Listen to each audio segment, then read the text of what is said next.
It is Tuesday, September the 15th, 2015, and we are talking to Gill Culmer. Gill, you live in Beckett's. We do. When did you come to the village? 1983. We bought it in July.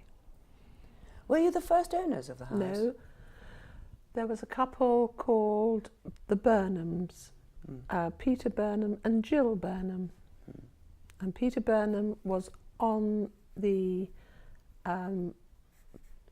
PCC, and Gill Burnham was second in command organist. And within an hour, a month, both James and I, he was PCC, and I became second organist. Oh. Welcome to the village. Absolutely. Yes, now I've heard that story that James, as soon as he was here, was brought in to within be a month church warden. And so who was the priest at that time? Jeremy Cresswell. Cresswell had just started. That's literally as we bought the house in July. We did not move into the house until December, as we were living in Madrid. We came home on December the 11th, I think, and moved into the house. And Jeremy Cresswell, we had met him in July. The Burnhams had a party for us. That's nice. And we met quite a lot of the village on that day. Yes. Oh my goodness. So when was the house built, do you know? 1964. 64. And the Burnhams were the first occupants of it. Right. So they built it? No, they didn't build it. The house was built by a developer who... The land was sold off to make the village hall better. And so they sold off Betty Hillcoat's and they sold off the land, and Betty Hillcoat's house was built and our house was built. Betty was the second person into her house as well. Right. So presumably it was land owned by Goodhart Rendell. Yes, and by I the think trust. It was an orchard or something. We actually, I should have looked. We have all the deeds and everything about it. We have the history. And the major thing was our house and Betty's house started the conservation area. Oh, how interesting. Because they didn't want it built, obviously. Yes. So, yes. And it was in the Surrey Advertiser. Snuck in. Well, the Surrey Advertiser reported it, and when we first came to see it, it wasn't anything like it is now. It was much smaller. But when we first came to see it, relatives of ours told us they'd read in the Surrey Advertiser about it, about the conservation area being started by our house. How interesting. How interesting, yes. Yeah, great. So, and so you arrive from Madrid, and James is immediately grabbed. Well, no, the first Sunday, as we do wherever we lived, because we lived all over the world, our first Sunday we always went to church. Yeah. So we went to church and were asked if we could sing in the choir for a carol service, I suppose. Because in those days we had a carol service. It wasn't the cherry trees. The cherry trees sort of took it over, but it was a carol service. So was there just one carol service at that time? Just the one carol service, yes. And we sang in the choir. And was there a big choir at that time? Well, Amanda sang with me. She sang soprano with me. No, it wasn't huge. And we wore robes. Yes, the red robes. We wore those. Which existed until the church was redecorated 2 years ago. And the robes were still in the vestry. Yes. But we thought maybe there wasn't any need for them anymore. No. No. Sadly. We wear sweaters all the same colour now. Yes, that's right, and very nice too. Yes, yes, brilliant. So there was one carol service, and I mean, was the church fairly full each Sunday at that time? No, no more than we get now. Oh, really? I don't think it had that many people. In 83? That's interesting. No, it was always a small congregation. Yes.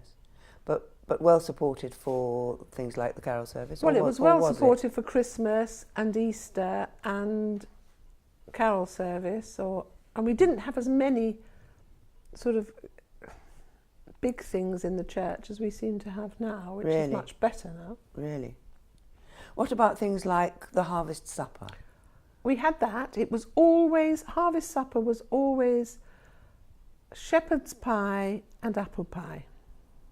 And shepherd's pie with peas. With peas. And the children sat on the stage. And there were lots of them. And throw peas at each other. Flicked peas. They didn't throw them, they flicked them. And there were a lot of children. Yes, yes. In those days. And so that would have been in the days of Mary Prophet and the little playgroup in the village hall. Mary Prophet still did the playgroup, but she'd moved out of the village. I think she still came back. Right. I think. I don't know. But there was a play. It was lovely. The playgroup was lovely, and we were right next door, and I'm a teacher, so to hear the sound of children was lovely. But yes. So your children were not of the age to No, to I had, my youngest was 7 then, and the next one was 10, and Ali was 12. Oh, yes. So the older two were away at school. Yes. And the younger one went to Rides Hill and then St Catherine's with her sister. Oh, yes, yes. But I suppose then at that time that would have been the McMullen's children at the playgroup and the Hogarth's children. The Hogarths, yes. And lots of people from outside. Oh, really? Outside the village? I have friends who all brought their children to this playgroup. Oh, right. So it was obviously very successful. It was very successful.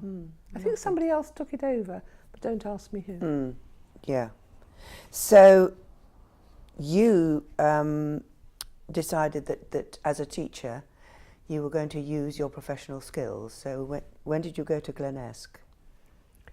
I went to Glenesk eventually. I actually started in September 84, but within 2 months, having landed on this, it was almost like a desert island. You don't see anybody here in the winter, apart from church. So I decided to get a job, and I went. I got one at Glenesk, yes. So and there were lots of children, various children from here who went to Glenesk. Really? And you taught? I'm a primary school teacher, and I taught music. Yes, music specialist. Yes, yes. So there obviously were a lot of children in the village. You want to stop? No, sorry. There were a lot of children. The Brayleys had 2. The Hogarths had small children.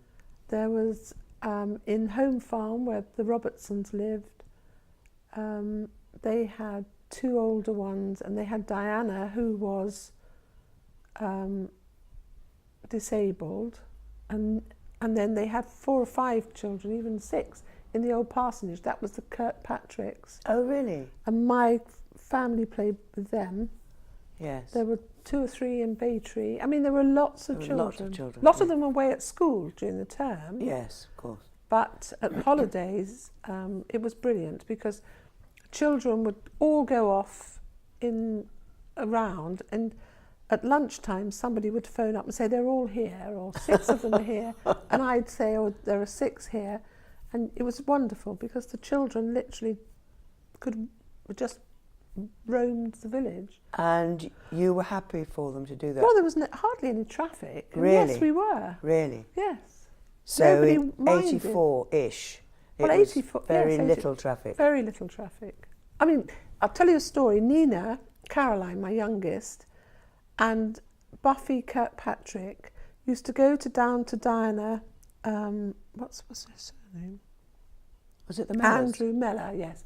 Diana Mellor, and she had a little sort of little car because she was disabled, and they sat on this car with her coming up the Ripley Road. And this was from Home Farm? Yeah, and we didn't even think about it. And they all cycled everywhere in the village. Yes, yes. You wouldn't do that now. Patricia Barnett talks about her children riding their ponies up Ripley Road with no problem. And it was a working village, so we had horses going through. We had no problems when it was snowy. How do you mean a working village? Were they still farmers? Yes.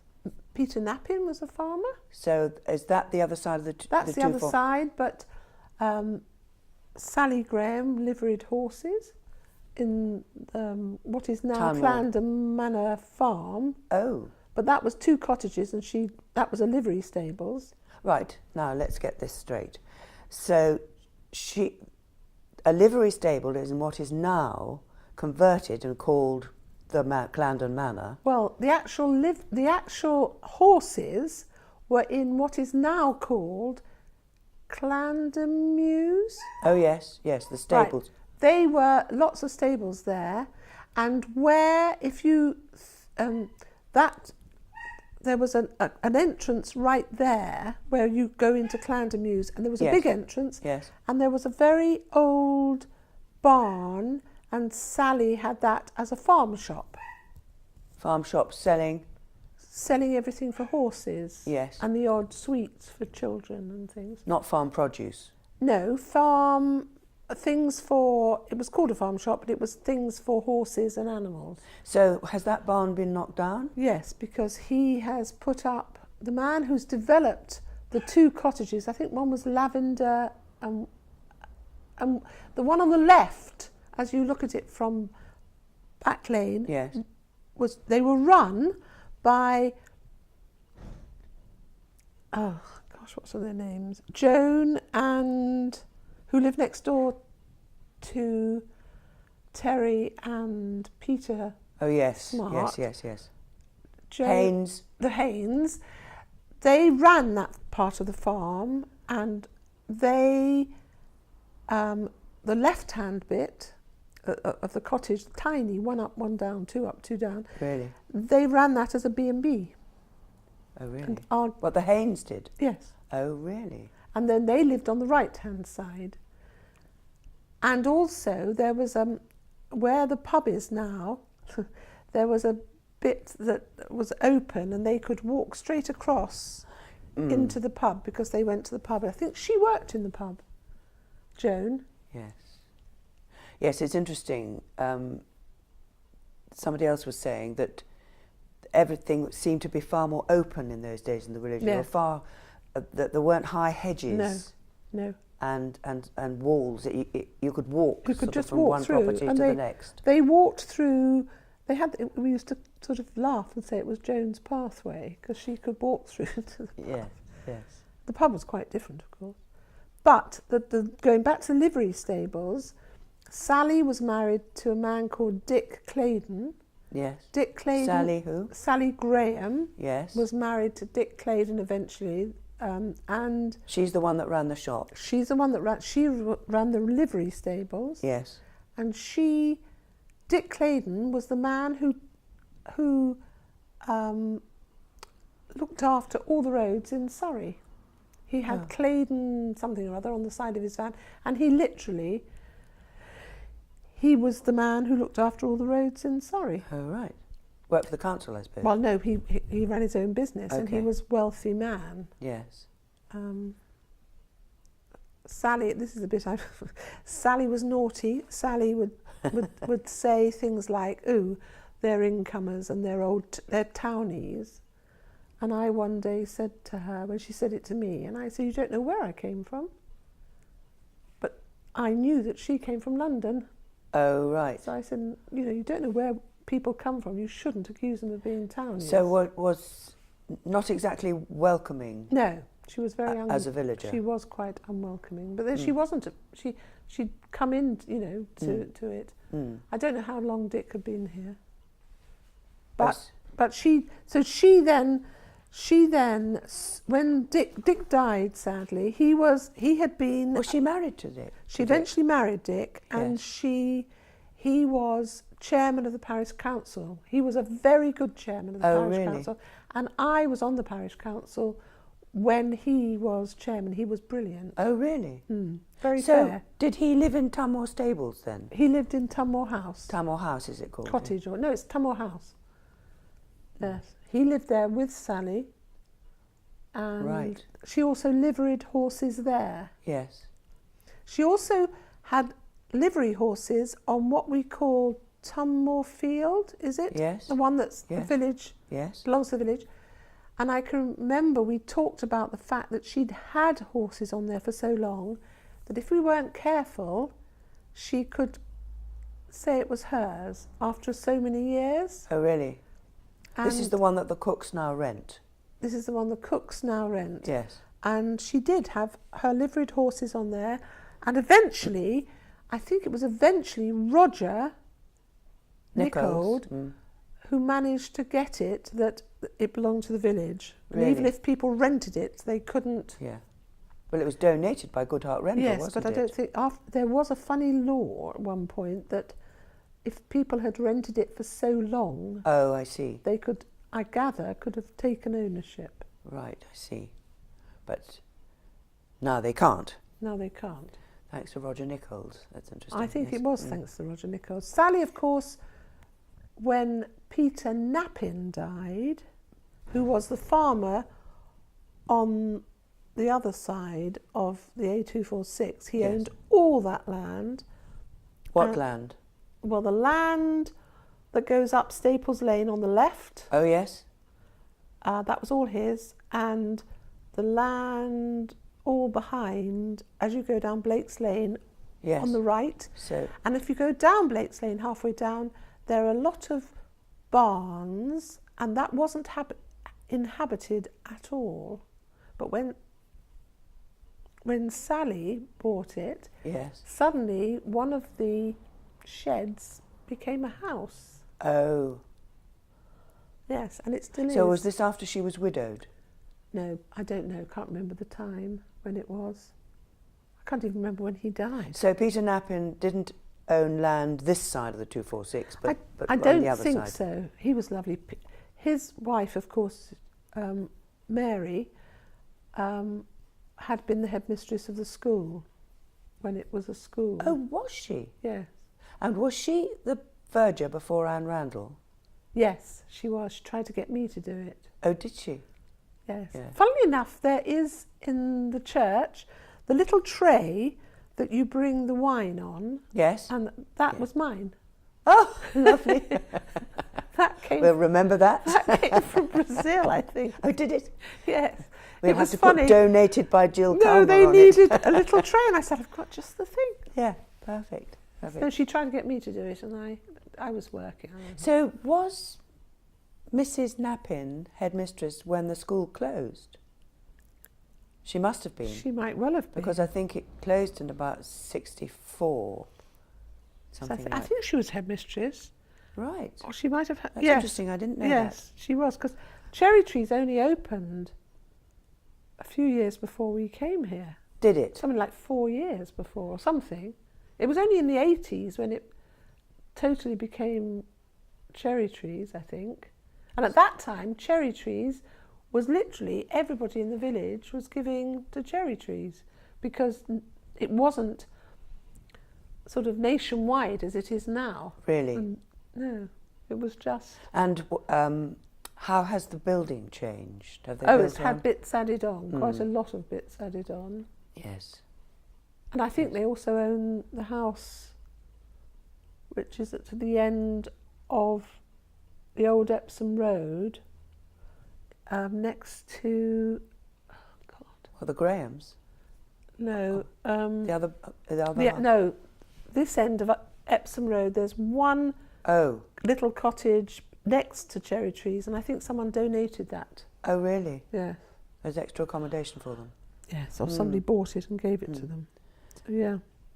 So I'm not sure when Aunt Hester died. I should go and look in the church because I there's a have no plaque idea. about her. So presumably it was after she died that it then, sometime after that, became Cherry Trees. Yes, I think so. Mm. Or maybe Mary worked in that. I can't remember. But Mary certainly had an awful lot to do with that building with children. Mary Knappin. And then because she'd been married before, Right. and she had twins, Yes. Mary and another woman who married a South African and lived in South Africa. Mary, unfortunately, was ill. I think Right. possibly schizophrenic, I can't Oh remember. dear, yes, yes. And so Mary looked after her, and Peter married her with these twins, and they lived on the other side of the road in Blake's Lane, Yes. where there's a big stables now. And That's quite near the road, isn't Betty, it? somebody lives there now. Oh, Yes, the first one as you come along the A246 yes. on the left. Yes. I And know. they were lovely. Peter Knappin was a real gentleman Yes, farmer. He was yes. lovely. I've heard about the Knappins from Anne Randall and also from Helen Shanks. Yes, lovely couple. I mean, Yes. Helen had a lot to do with them because Helen really looked after Mary, daughter Mary, Yes, the one who was unwell. very unwell, Yes. and had a lot, to help her. Oh, right. Because the other sister has a house, whether she still has, in West Horsley, just near the shops. Oh, really? At the top here.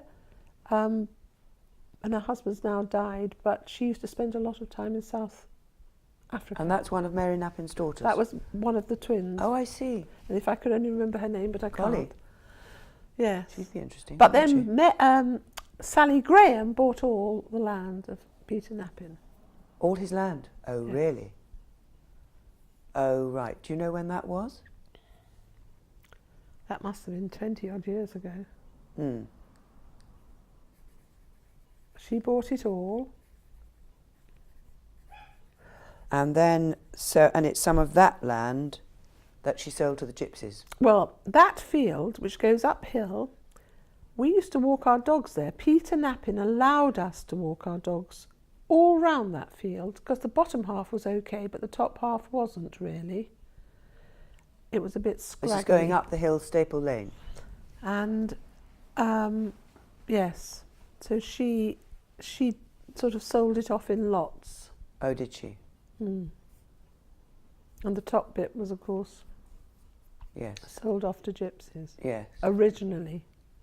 Yes. And then they kept on, they resold it to each other. And then we had all that trouble. Yes.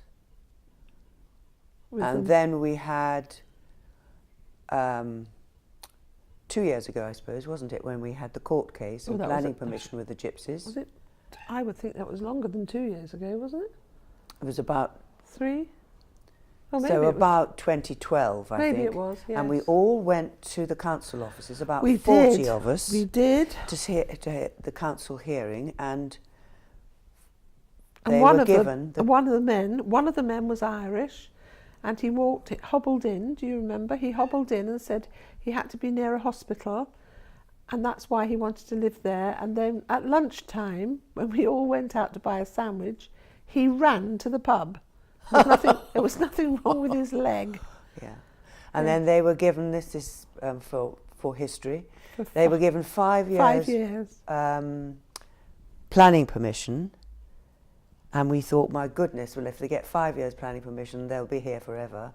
And then a saviour from the village bought out the gypsies. Yes, the man who lives in the house up on the right, which used to be a tiny little house, and then was developed into a sort of palace. Yes, big house. That was a very small house, because I used to have a child at Glenesk who lived there, Oh, really? whose name was Alexander Marshall. It looks very imposing now, and we should be very grateful. We were very grateful to him, that family my for saving goodness the me. village. But he didn't build that. They didn't actually develop that tiny house. They sold it. The Marshalls sold it to another person who developed. The other person is the man who used to own the pub called not the William IV in West Horsley, but the next one down on the left. Oh, yes. The Barley Mow. The Barley Mow. That he bought that, and he developed that house. Oh, did he? Oh, He was the one. So when was that done? That Quite, was it done looks very recent. Not so long ago. That looks was very recent. 10, 12 years ago, something like that. Mm. He developed it. It was supposed to be on the same footprint. Well, it sort of is on the same footprint, but it's sort of much taller. Oh, I see. Yes. Yes, it's very imposing. It's a very now. imposing house. Yes, Lovely it's looking lovely, house. actually, I think. But no, we are all extremely grateful to those people. Very much so. So I've never met, I've been in this village 8 years now, and I have never seen Sally. When did she become reclusive? When Dick died. After she was widowed, I see. And that's how long ago? 15, 16. Something. A long time. 14, 15, 16 years ago, yes. And then she sold off the 2 cottages and the land. It's about 7 acres, I think, and she sold it to a developer, basically. Yeah, that's what's now Clarendon Manor. That's now Clarendon Manor. Yes. And including the stables, which is now Clarendon Mews. Yes, and he developed that into two two-bedroom properties. Cottages, yes. Yes. Oh, that's sad. A very lonely lady she must be. Yes, afraid she is. You know who's related to her? In the lady on the corner of Back Lane. Yes. The leaders are on one side, but on the left-hand side, Les and Scylla Young. Scylla is Dick Claydon's niece. Oh, really? Now, the sad thing is, of course, Les Young is Les extremely Young had ill. he fell out accident. of a walnut tree. Yes, and I have spoken to Scylla, but she's so busy nursing him. She would be very interesting to talk to, but she would be very interesting because she used to live in whatever the name of the cottage is. Les and Scylla used to live in the cottage that's now owned by Mary Leach. Huggins Cottage, right? Which was built by Anne Randall's great-great-grandfather, I think. Oh, really? Or maybe great-grandfather, yes. Well, they lived there, and then Scylla's grandmother or mother died and left her the cottage they're now living in, Tunmore Cottage. Oh, I see. Which is one of the oldest it's a beautiful cottages cottage. In the village. Yes. Was it called Teapot or Tea Cosy Cottage or something? I don't know. But it's one of the oldest, I think. Yes, you're right. It is. Fascinating. You said that you remembered the pub looking very different. Yes. When we first came here in '83, the pub was actually owned by a man who lived in Spain. That was helpful. Yes, and he had managers in it, and it really wasn't a village pub. But if you look at the front of the pub, there is a door right in the middle. But if you're looking at it from the road? If you're looking at it from the road, there is a door in the middle, which is not a door anymore, because they don't use it as a door. But that was the way in. Oh. And on the left, the bit on the left, which is where we eat now, and then you go into the loo, that bar was 2/3 of that size, and there was a bar which went all the way along into the next bit. Yes. And then there was a sort of bowling alley thing at the back. Yes. And in that bar used to sit an old man who lived at number 1 St Thomas's Drive, and I can't remember his name. And his wife used to come over. She used to bake bread, and she used to come over, if I could remember her name, she used to come over and pick him up at 6 o'clock to take him home for supper. I know this because our children eventually worked there. And he wasn't allowed out after 6 o'clock. But he also was a grumpy old man. No one wanted to go in there with him. Yes, and it was quite different. And then that was sold, and we had another couple. He was a big fat man with a wife, and they served things like ostrich and very avant-garde, very horrible sort of things which no one really wanted to eat. They didn't call it the Wishing Well, did they? No, they were another couple, and then I think we had another young couple who were very sweet, who went off down into Brook in near Hazelmere, and then this other couple bought it. He was a wrestler. Oh, wow. And he was the one who called it the Wishing Well. Oh. He was wrestling. He was there, and his son was that they lived up there and they changed it a bit, but not as much as Mark changed it. They did modernise it. What, structurally, you mean? Yes, they pushed they pushed the bar back, Yeah. and took out the centre bar, and it was sort of made slightly better, and then called the Wishing Well. And the man and his son and daughter-in-law lived upstairs. Mm-hmm. And at that time, I was Mrs. Neighbourhood Watch, and the alarm kept going off because they had 2 dogs that kept on when they went out. That must have been So I popular was in the always village. over there. But they were okay, but people didn't like them. And then, because they called it the Wishing Well, and then, thankfully, Mark and Julian bought it. So when did Mark arrive in the village? It must have been 10 years ago, something like that. Yes, 2005. And what a breath of fresh air he was. Isn't he just? Well, yes. all of them, the 3 of them. Yes. So did the villagers' evenings start sort of when Mark arrived? They did, and it was Bug Robertson asked if Mark, because he was so lovely to us all. Yes. And he so wanted it to be a village pub. It had never, ever been a village pub. Really? No.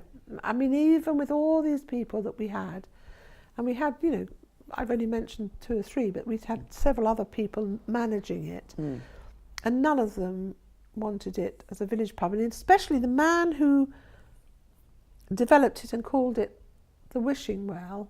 I think he put the new roof on, actually. He did put the new roof on. Yeah. He had a load of friends from sort of Normandy and Ash who came over.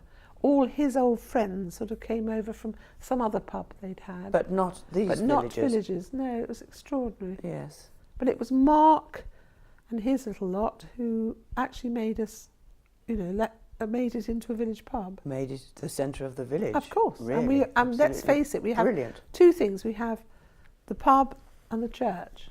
And we're very lucky that Mark bought it. Yes, absolutely. Wonderful, wonderful pub. I don't expect the shop was still open when you were here. No, it had been closed 2 or 3 years. Yes, yes. In fact, when we were buying our house, the old post house was for sale. I think we and the Nicholls came in at about the same time. Yes, yes, I think you did. Because yes. they, but it only has, ours has 5, but they only have 4 bedrooms. Right. And we needed a 5-bedroomed house. Yes. So you hadn't built on to yours, it was as it is? We have built on. We've built on the 2 front porches, because it looked like a police station when we first came. It had a sort of ghastly one. And we built on 2 front porches, and then we built on our kitchen was extended, and we had one conservatory, and then we put on our other conservatory. But the actual 5-bedroomed house, because what is now our garage used to belong, part of our garden there used to belong to Betty's house, but the Burnhams bought that bit of land, and what was our garage was our dining room. Oh, I see. Because they built a single, it's a 2-car garage but long Who ways. are the Burnhams? The people before us. I see. Yes. Right. So they added the 5th bedroom.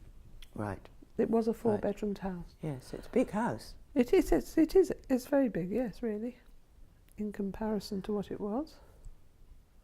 Would you say that the village has changed in the time that you've been here?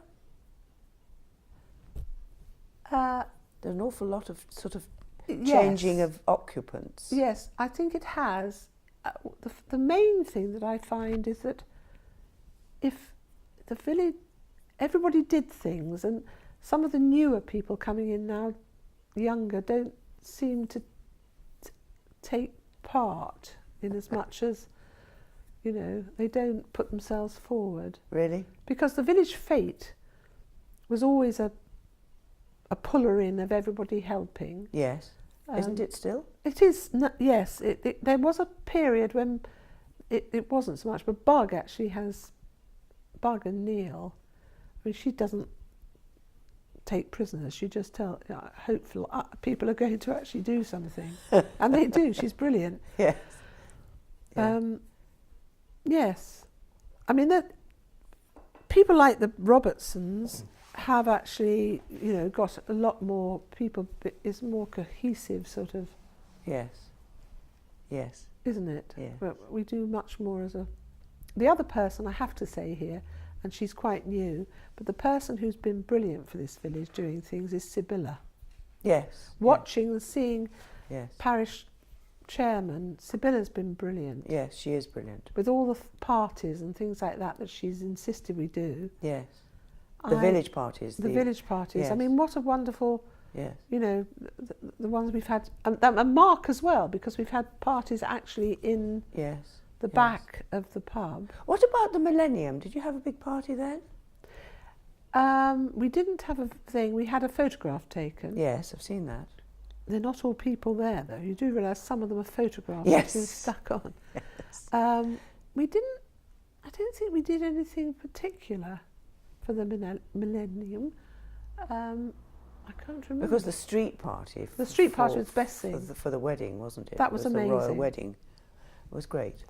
Yes, no, but I think, of all, we've had lots of chairmen and they've all been good, but Sibylla has been amazing. She is excellent. Yes. Yes. And because the parish council, is so good that we have a much more integrated village. Yes, yes. Superb. She really is. We are very lucky. Yes. Not many villages like it. No, absolutely not.